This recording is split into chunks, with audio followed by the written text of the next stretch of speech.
Регулаторна ќе направи се за да се избегнат ценовни шокови, но поскапување на струја од јануари ќе има, потврди председателот Марко Бислимовски.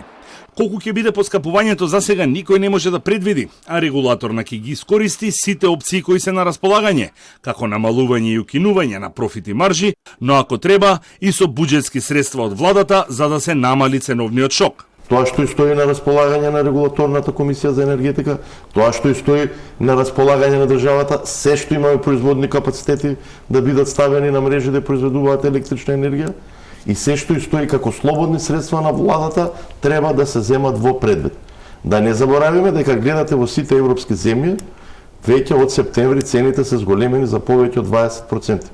Председателот на регулаторна е десиден дека рестрикции не се опција, бидејќи дури тогаш ситуацијата ќе се влоши, системот ќе се распадне, а цените за увоз на струја ќе бидат астрономски. Доколку ние започнеме со рестрикции, снабдувачите оваа електрична енергија мора да ја купат од претходно и да ја платат на некој.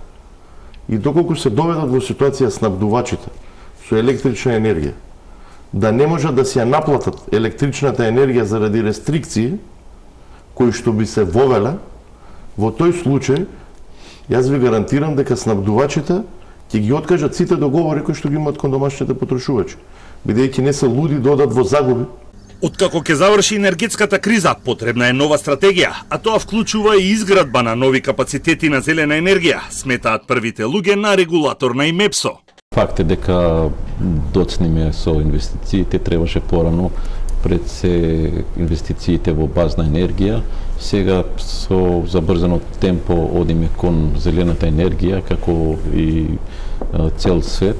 Се надевам дека брзо ќе успееме да инсталираме нови капацитети. Треба да се договориме сите во оваа држава, кога ќе се донесе нешто, дека тоа треба да се почитува и да се реализира до крај со цел да избегнуваме овакви ситуации.